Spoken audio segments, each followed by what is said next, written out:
ठीक है, देखो आपका हिस्ट्री का सेकंड चैप्टर है from trade to territory. Trade to territory, territory का मतलब क्या होता है? देखो ट्रेड का मतलब क्या होता है? व्यापार। क्या होता है? व्यापार। टेरिटरी का मतलब क्या होता है? लैंड, एरिया, ठीक है, कंट्री। अब आपका चैप्टर के अगर हम थीम समझें तो यहां पर क्या बताया गया है कि ट्रेड से टेरिटरी तक का सफर, मतलब कि जो ब्रिटिशर्स जब इंडिया में आए वो किस माइंडसेट से आए थे? इंडिया में व्यापार करने के लिए, ट्रेड करने के लिए। लेकिन ट्रेड करते करते उन्होंने क्या किया? इंडिया की जमीन के ऊपर ही कंट्रोल कर दिया। अभी यहां पर लिखा है टेरिटरी, तभी इसका जो टाइटल आपके चैप्टर का दिया हुआ है ट्रेड टू टेरिटरी। समझ आ गया टाइटल क्या है चैप्टर का?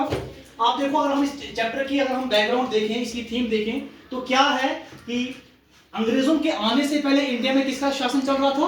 मुगलों का। ठीक है, मुगल्स जो है वो इंडिया को रूल कर रहे थे। तो अंग्रेजों के आते आते अगर हम देखें तो उस टाइम किसका शासन चल रहा था? मुगलों का एक जो राजा था, दैट इज, उसका नाम था औरंगजेब, और वो लास्ट रूलर माना जाता है मुगल डायनेस्टी का। तो औरंगजेब, क्या लिखा है मैंने? Aurangzeb was the last powerful Mughal ruler. वो पहला, लास्ट एकमात्र ऐसा रूलर था जो कोई पावरफुल था। उसके बाद उसकी जो मुगल साम्राज्य था, उसकी जो नींव थी, आहिस्ता आहिस्ता वो क्या हो गई थी? कमजोर होती जा रही थी। आफ्टर हिज डेथ, जब 1707 में उसकी डेथ हो जाती है, Mughal governors began asserting their independence. अब क्या हो जाता है? क्योंकि इंडिया में क्या था कि अलग अलग क्या थे, मतलब कि इस तरीके से जैसे इंडिया के स्टेट्स है ना, वैसे ही अलग अलग स्टेट्स में अलग अलग गवर्नर होते थे एक ही किंग के अंदर। तो उन सभी स्टेट्स ने क्या करना स्टार्ट कर दिया? अपनी अपनी स्टेट बनाना स्टार्ट कर दिया। उन्हें बोला कि हम अलग हो जाएंगे, जैसे जम्मू कश्मीर, जैसे हिमाचल, जैसे महाराष्ट्र, वैसे ही अलग अलग स्टेट्स क्या होगी? अलग अलग होगी। उन्हें अपनी अपनी इंडिपेंडेंस, तभी लिखा मैंने क्या?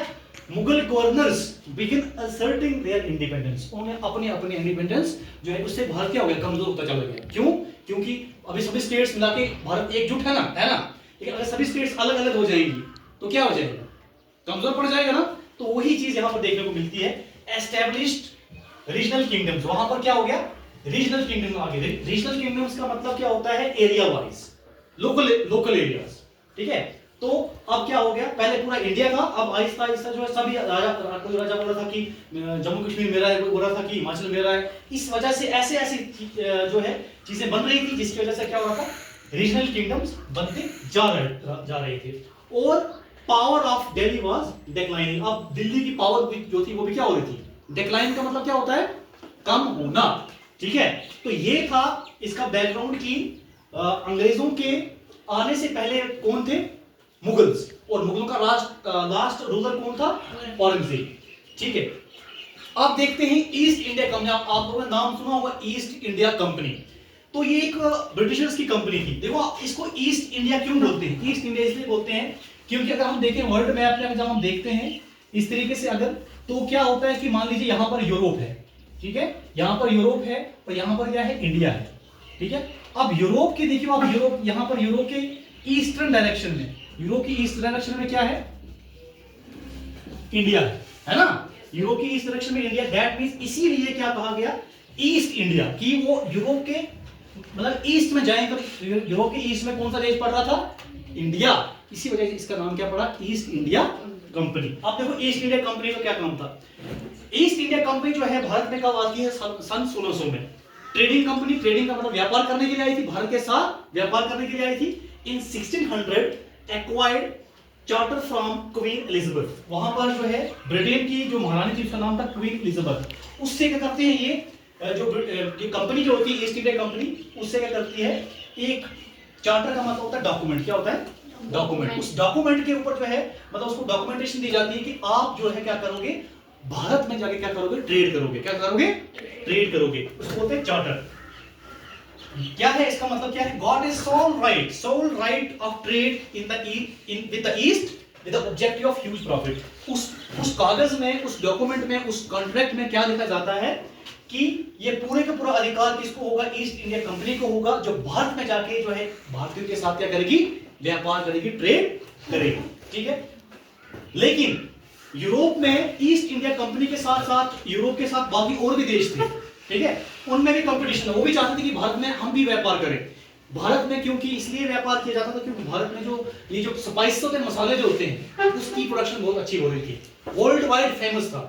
ठीक है, जब वर्ल्ड वाइड फेमस था तो वो सोच रहे थे कि हम भी जो है भारत में जाकर ट्रेड करेंगे, व्यापार करेंगे, but there was a competition from the other European companies, जैसे पुर्तगाल हो गया, फ्रेंच हो गया, डच हो गया, ये देश भी ब्रिटेन के साथ मुकाबला कर रहे थे कि हमको भी क्या करना है, हमको भी व्यापार करना है, कहां पर, इंडिया में। ठीक है, ब्रिटेन के अलावा ये देश भी उसके कंपटीटर थे। कंपटीटर क्या होता है, कंपटीटर का मतलब होता है जो उसके सामने जो है दूसरा जो उसके कंपटीशन में जो लोग खड़े होते हैं उसको बोलते हैं कंपटीटर।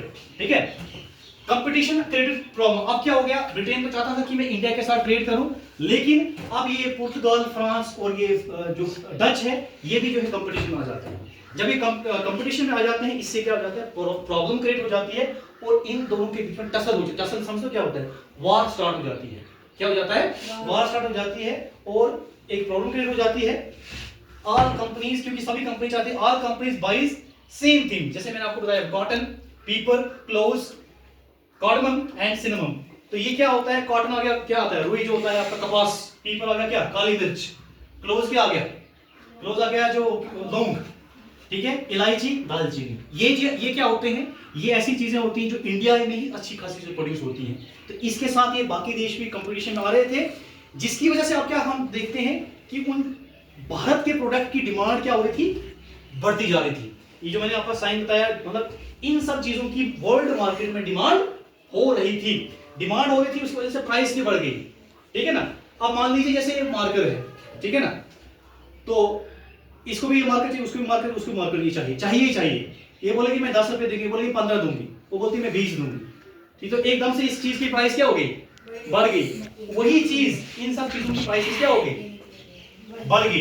इन चीजों की प्राइस हो गई तो प्रॉफिट ऑफ कंपनी डिक्लाइन। इस ईस्ट इंडिया कंपनी का प्रॉफिट क्या हो गया, कम हो गया। ठीक है, क्योंकि वो इंडिया से चाहता था कम दाम में लेना, लेकिन मार्केट में कंपटीशन बढ़ गया। क्या हो गया, कंपटीशन बढ़ गया, ईस्ट इंडिया कंपनी का जो है प्रॉफिट क्या हो रहा था, कम हो रहा था। तो ये प्रॉब्लम देखने को मिली। क्यों प्रॉब्लम देखने को मिली, क्योंकि ये कंट्रीज जो थी वो कंपटीशन में आ रही थी। किसके कंपटीशन में आ रही थी, ब्रिटेन के कंपटीशन में आ रही थी। यहां तक सबको समझ आ गया। This led to the battle between the trading companies, they created fortification which become problem for the local rulers. अब क्या हो जाता है कि ये क्या लोग क्या करते हैं, अब वार हो जाती है, एक किस्म की फाइट हो जाती है, तो वो अपने एरिया में क्या कर देते हैं, ऐसे फोर्टिफाइड मतलब चार द्वार दे देते हैं, चार द्वार दे देते हैं कि यहां पर बाकी और कोई बाहर का रूलर नहीं आए हमारे साथ ट्रेड करने के लिए। लेकिन इससे क्या हो जाता है, जो लोकल वहां के लोग, इंडिया के लोग थे, उनके लिए प्रॉब्लम बन जाती है। ठीक है, उनके लिए प्रॉब्लम ऐसे बन जाती है क्योंकि वो उनके घरों में आके वहां पर क्या कर देते हैं, चार द्वारी कर देते हैं, जिसकी वजह से प्रॉब्लम क्रिएट हो जाती है। तो ये था ईस्ट इंडिया कंपनी किस तरीके से आती है और किस तरीके से अपने माइंडसेट के साथ आती है, और वहां पर इंडिया के साथ ट्रेड करते करते अब ये आगे क्या करेगी, अपना पूरा शासन स्थापित कर देगी। स्टार्टिंग में हमने ये देखना है कि पहले ईस्ट इंडिया कंपनी क्या थी और किस तरीके से इसने अपना जो है ट्रेडिंग पैटर्न जो है वो कैसे आगे बढ़ाती है with respect to the competition of different European powers. That's it.